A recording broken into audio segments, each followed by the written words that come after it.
Okay, picture this. It's Friday morning. Thanksgiving was yesterday. You ate more than usual, you feel heavier, and you're wondering if you ruined all your progress. Here's exactly what to do the morning after Thanksgiving to get back on track immediately, and you're going to know this before you even get to start eating. I'm Dr. John D'Ambrosio, chiropractor for 32 years, author of the book Fasting That Works, and at 58, I lost 20 pounds of fat while maintaining muscle. And knowing what to do after a big meal is critical staying on track long term, especially around the holidays. Here's the first thing you need to know. Most of the weight you're going to gain is water and not fat. You ate more carbs than usual on Thanksgiving, so your body stores carbs as glycogen in the muscles and liver. Every gram of glycogen holds on to 3 or 4 grams of water.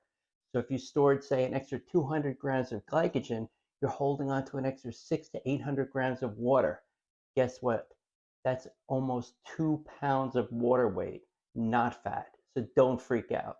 This is why the scale jumps up 2 to 4 pounds the day after Thanksgiving or any other heavy eating day. It's not because you gained 4 pounds of fat in one meal. That's pretty much impossible. It's water and glycogen. Within 2 to 3 days of going back to normal eating, you're jumping right back into your fasting schedule. That water weight drops off. The glycogen gets used up and the water is released. The scale goes back down.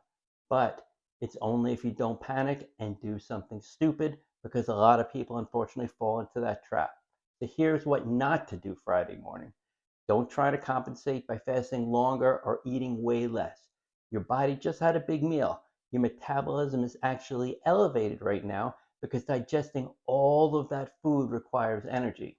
If you suddenly drop your calories drastically or try to fast for 24 hours to make up for yesterday, you're sending your body mixed signals. You ate a lot yesterday, now you're starving today. Your body, it really doesn't know what's happening. So what happens? It actually slows your metabolism down to protect yourself. Here's what you do need to do on Friday morning. Go right back to your normal 16/8 schedule. You finished eating Thursday, whatever time that was, say 5 or 6 p.m. Friday morning, eat like normal. Regular fast. Break your fast at noon or 1 or whenever your normal eating window starts. Eat a normal meal with high protein. If you weigh 150 pounds, aim for 75 grams of protein at that meal.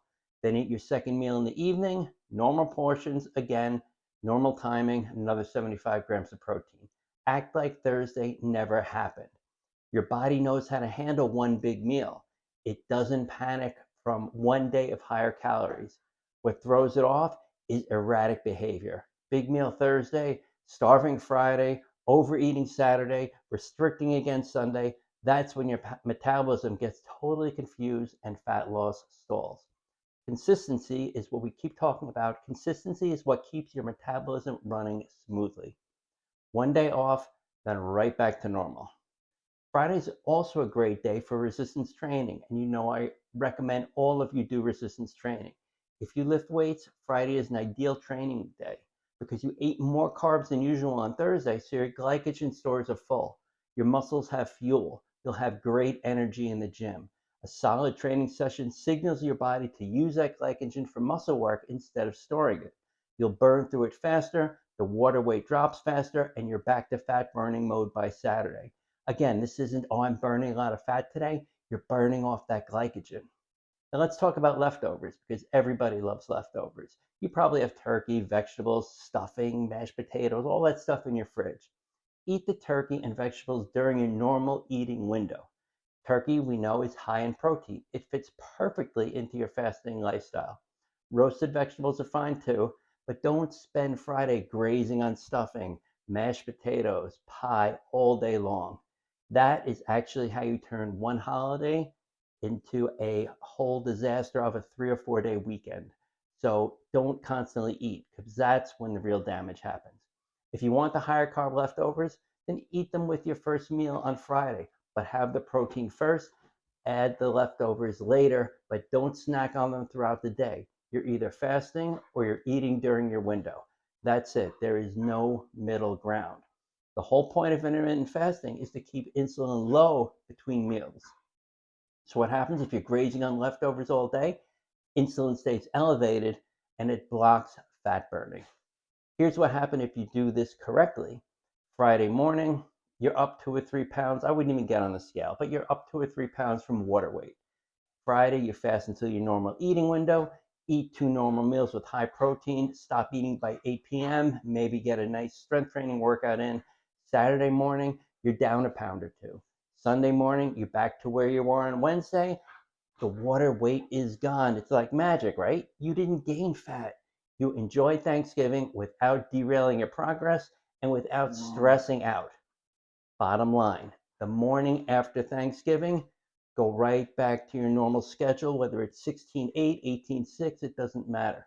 Do not try to compensate by fasting longer or eating less. Eat normal meals with high protein.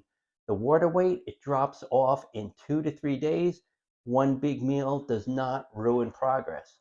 Panicking and doing something extreme Friday is actually what will ruin progress. There's a link in bio for a free cheat sheet to get started, or the full course if you want the complete system. And again, just a quick note, through Monday, December 2nd, I'm running a small business Saturday sale. My complete fasting course is $100 off. Normally $197. You'll get it for $97. If you want the full system, link is in the bio. Use small 97, and the sale again ends this Monday.